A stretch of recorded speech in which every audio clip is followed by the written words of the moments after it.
God spoke to me about this very early on. He said, you are going to have a mega church. You are going to have a huge church of influential people, of people in every realm of life, sportsmen, celebrities, doctors, lawyers, all these things. That is the kind of church that I'm going to build and that I'm going to release through you. There is a weapon that I've given you.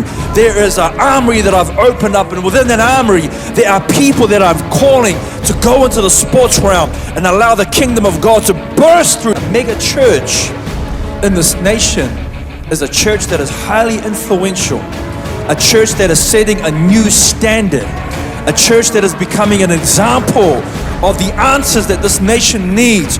When I think mega, I think God, the Omega. I think God reigning and ruling in every sphere of life. I believe we are already giant slayers.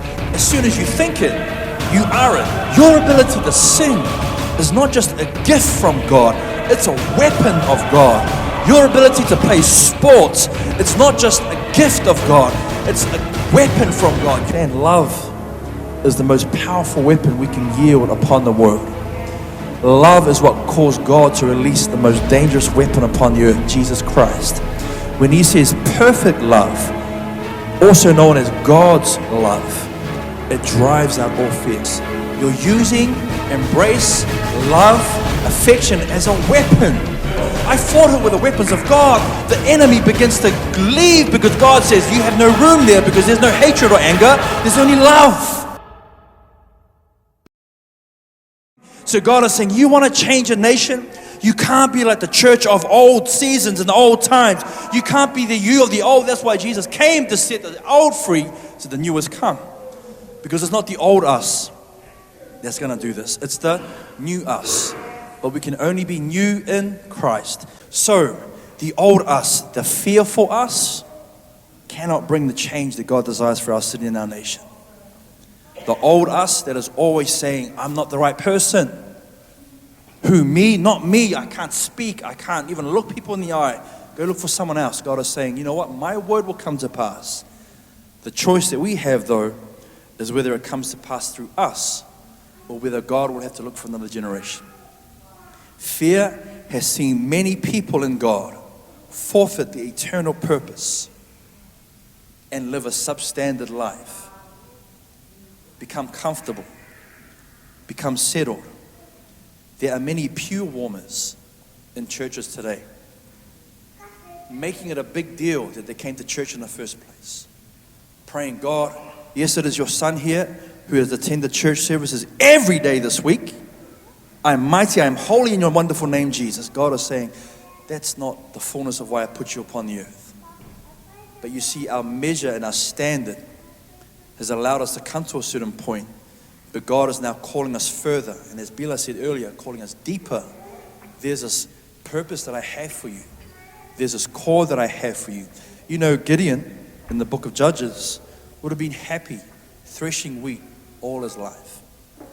He would have been happy being the inferior, minor in his own eyes all his life. But God saw something different.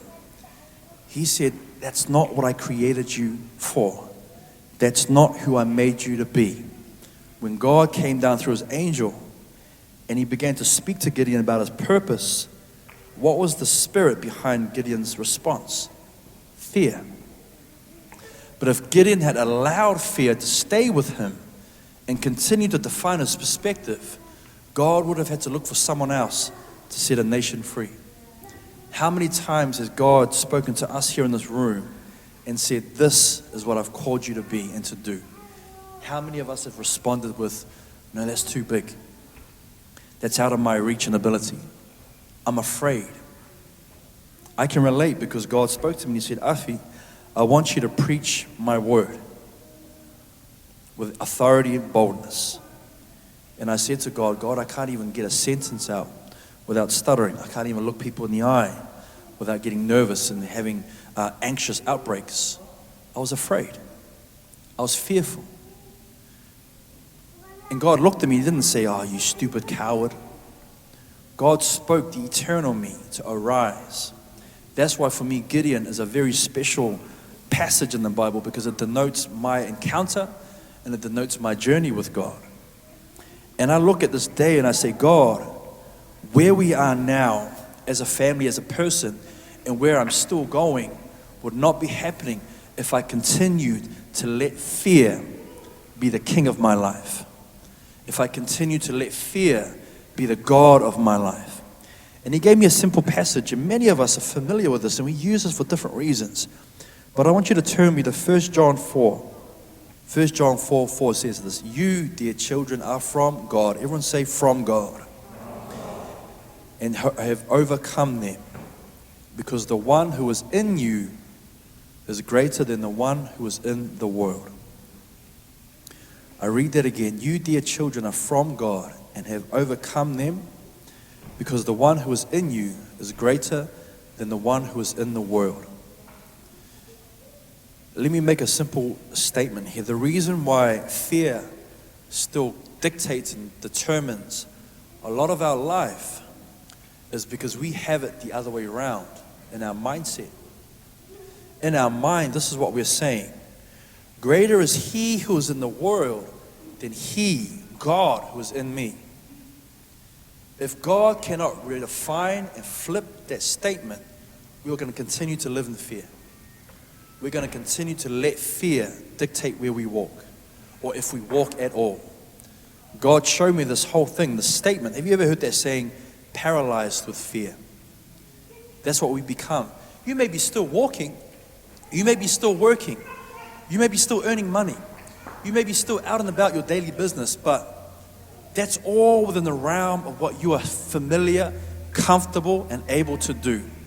What if God came right now in this moment and he said, actually, I don't want you just to work. I want you to be the person that I'm going to use to stand before the government of this nation and say, this nation needs to turn back to God, and I've got the answer to do that. Many of us, straight away hearing that, we're going, you are crazy. I have not even finished school. I am shocking in the way I articulate things. You see, straight away fear. Your fear is not about an emotion. You can be the biggest guy. You can act all courageous, and you can be outspoken. You see, sometimes people think the fearful ones are the quiet ones, and the brave ones are the loud ones. I've actually found that in dealing with people, the louder you are, the more fearful you are. I said this at men's conference. Dogs bark aggressively, not because they're courageous or brave. They bark because they're afraid. When you walk up to a fence and the dog comes charging at you, teeth snarling and all its hair standing up, you'll think, oh, what a vicious dog. In reality, it's just a scared dog acting out of fear. So don't look at me and say, no, you know what? No. I always speak my mind. I always tell people, if you don't like me, then get lost. I'm going to do me and you can't say anything about it. You only live once. I'm going to do me. I'm not afraid of anyone.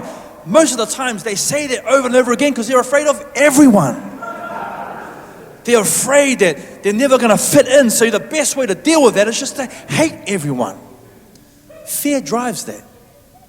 True courage is not about being brave on the outward or in the motion. True courage is someone who understands greater is he who is in me than he who is in the world.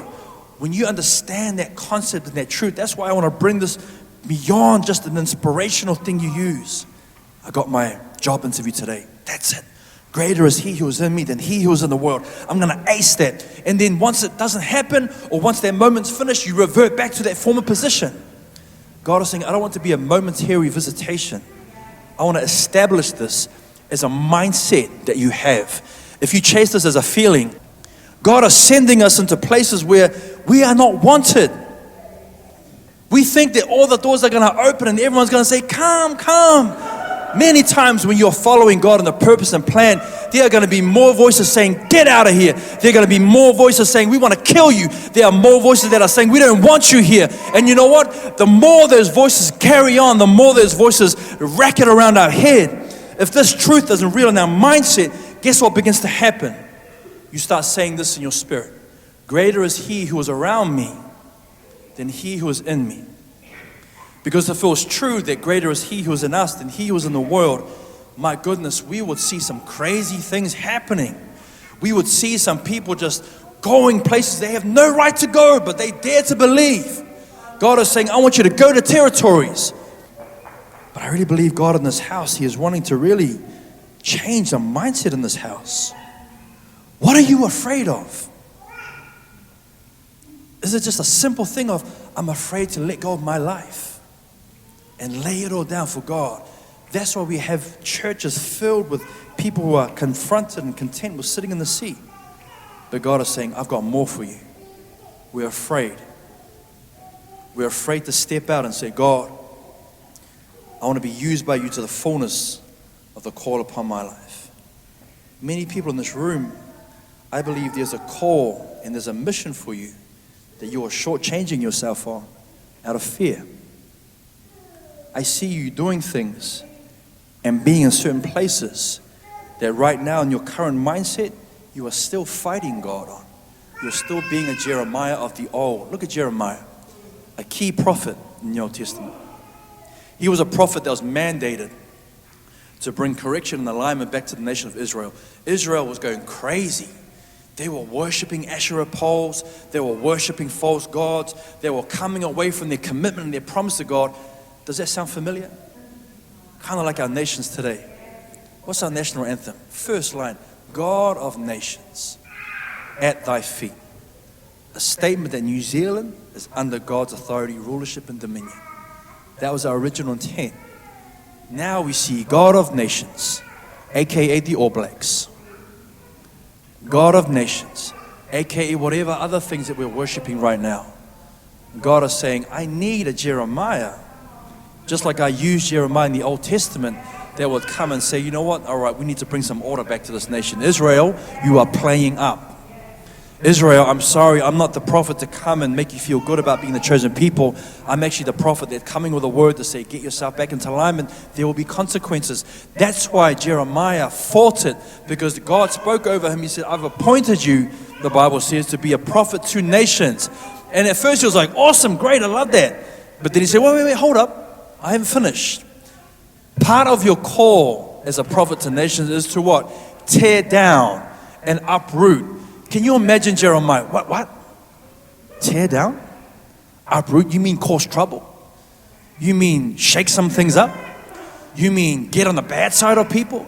You mean not be popular prophet? I don't want to be the prophet to nations. I want to be popular prophet. God is saying prophet to nations.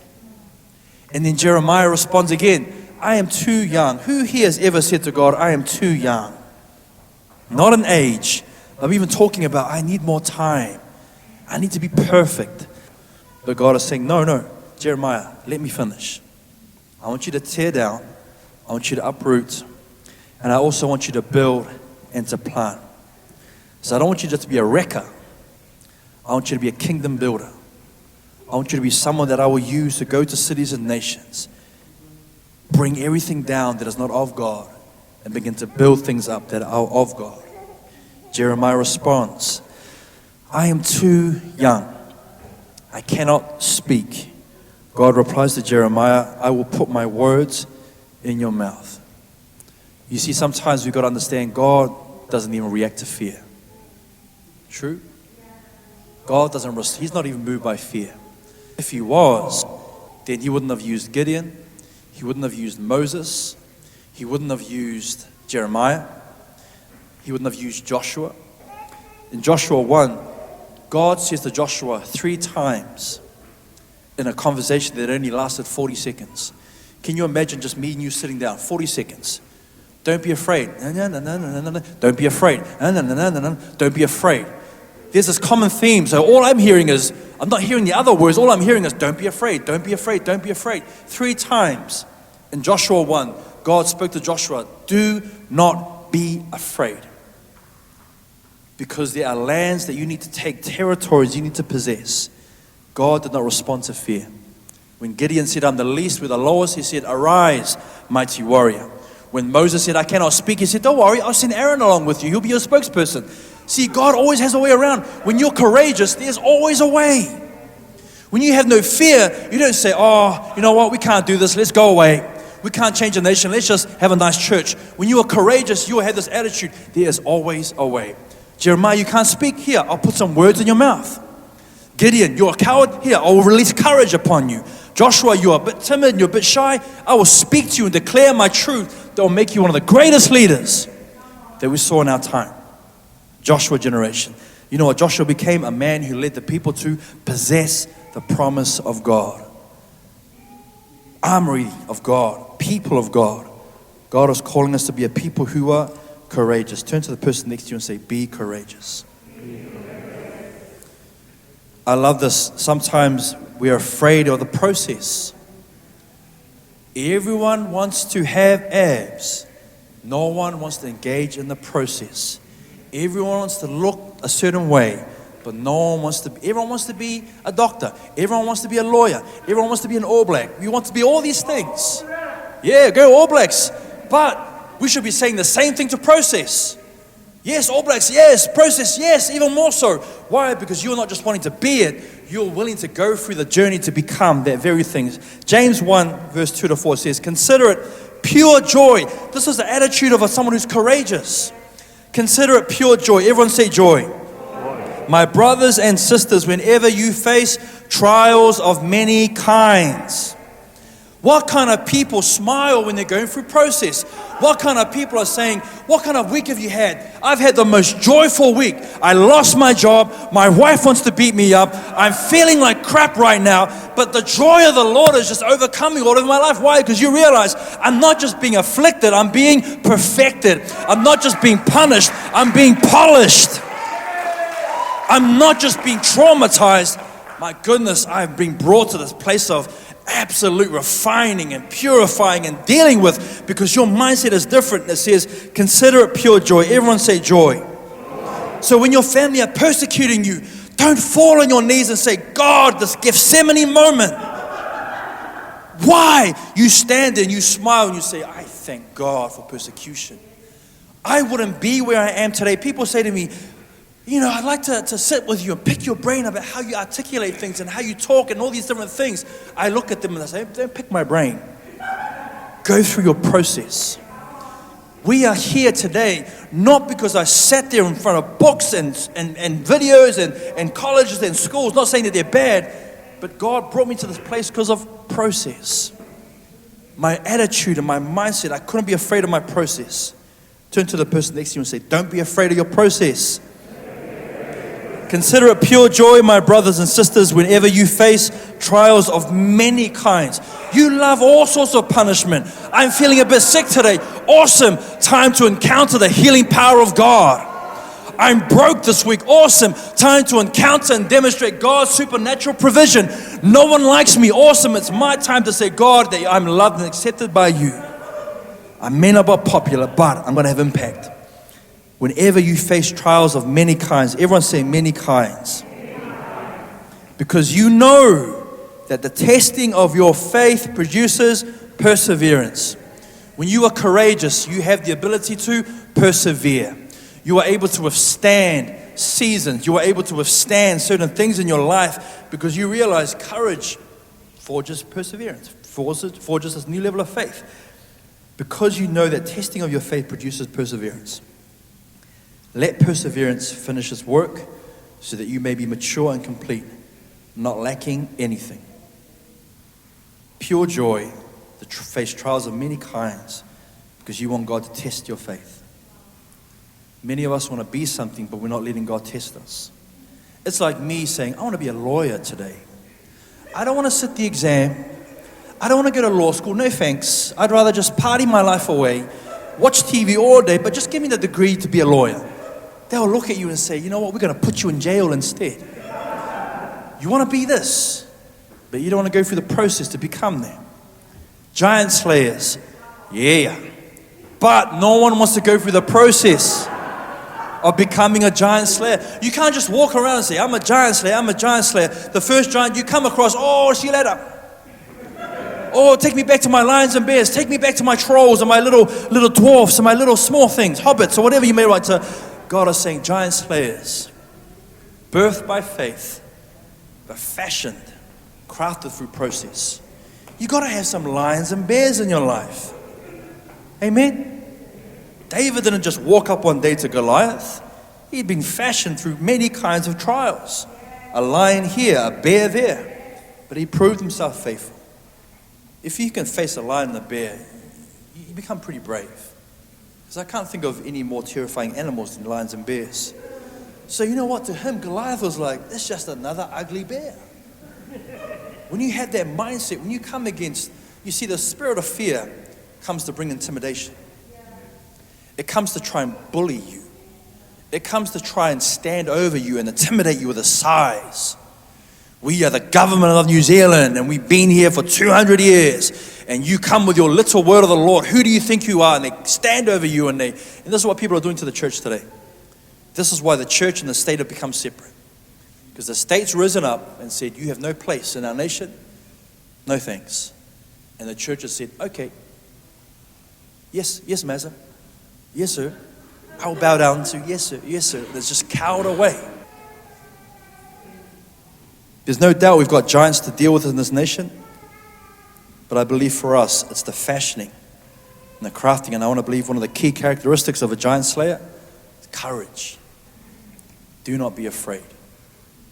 Do you see God talking to Joshua? Joshua, I need you to get 5,000 people in your army. I need you to train for 25 more years to be a ninja warrior. I need you to have expertise and ability. No, he just said, Joshua, don't be afraid. Some of us in this room, if not all of us, have got things in our life that we're afraid of. Let God challenge you this week. Let him confront you on some of the things that you are fearful of. Are you afraid to commit to the process? That's why you keep coming in and out. What's the word this season? Blessing. I'm there. I'm at church. Let me get some of that word. Blessing, yeah. And then the next month, what's the word at church? It's about process. Oh, no thanks. I'll just go back to watching my inspirational, motivational videos. Fear stops you from many things. There are many people, I believe, in this room, God has been showing you dreams and visions. And you're locking it in there because you're afraid to manifest that. You know, I love the attitude of Joseph. God showed Joseph a dream that would scare many people. Joseph came out in all his recklessness and his foolishness and said, hey, Dad, hey, brothers, guess what? You are going to bow down to me and I'm going to rule over you and I'm going to be the man and the boss and you're going to be nothing. Now, he didn't say it that way, but that was his attitude because why? He wasn't afraid of what he saw. If anything, he realized if this is from God, my goodness, I'm going to be that. Many of us in this room, God is saying, this is who I've called you to be. Breakthrough Church, I want you to reform nations. We're saying, no thanks, let's just be a nice church on a corner. We are here to do all those things to see a nation bow before God. Our politicians, don't just go in there and say, I'm going to be the first politician to pray in this government. You're not the first politician to pray in the government. But you can be the first politician to bring the government back to God's original intent. I'm going to be the first doctor to not only just heal people in the natural, but also see people experience the supernatural healing of God. Cures in the loins. You know, they're talking about cures for cancer, cures for all these incurable things. I believe they are kingdom health professionals. And you know what they're saying? Or, you know, sometimes I get annoyed, but people are like, you know what? They found the cure for cancer, but all the pharmaceutical companies and all the conspiracy. I'm like, don't worry about that. God's not looking to the pharmaceutical companies. Don't get angry at them, you money-hungry pharmaceutical giants. Look at you. God is saying, no, you, look at you. Out of your fear, and this is what happens when you're afraid. You throw other people under the bus. True, you pass the buck. God is saying, I've called you to be the voice to our young people. Nah, I'm going to go get my pastor to come in and be the voice for the young people. But God is saying, what if I've called you to be that Jeremiah? That'll be the unpopular one. And that's why I feel like GO keeps popping up. Because part of Generation Omega is a fearless generation. Generation that's not afraid to be unpopular. So what if all of a sudden you are getting unfriended? Today that's become the biggest fear. I don't want to say anything controversial on Facebook, let alone be bold about my faith, just in case, heaven forbid, I get unfriended. Dun, dun, dun. Dun, dun, dun. That's not the worst thing that can happen to you. Jesus was unfriended all the time. If Jesus had Facebook, he would have had the world record for being the most unfriended person in the quickest rate. One time he had a followers of hundreds. One simple message wilted it down to 12. All of a sudden he became unpopular again. But do you see Jesus? Oh, isn't he joking? Come back, come back. No, it's not about the kingdom. It's not about the souls. It's not about, just come back, please. Come back, please. He just turned around and he looked at Peter and he goes, Peter, what about you? Are you going to go? So my heart and my prayer for this house, for my life, is that we will be a company of people that will do everything that God has called us to do. Not give in to fear. Not give way to the spirit of fear. Out of fear, the Israelites lived out of their promise. God has said, this land is yours. Out of fear, the Midianites, the Amorites and the Jebusites drove them to live in caves. How many of us in this room are living in caves? Not naturally. You may be living in a nice house, but still live in a cave. A cave is a restricted, shallow shadow of what you're called to be and to do upon this earth. Many of us are a shadow of our true self. We are shadows of our full potential. That's why I speak this over people all the time. And they look at me like, this guy is just saying it to make me feel good. No, I'm not in the business of doing that. God's in the business of speaking His truth and bringing His word. You want to be a giant slayer? Start thinking like a giant slayer. But God's truth, greater is He who is in us than he who is in the world.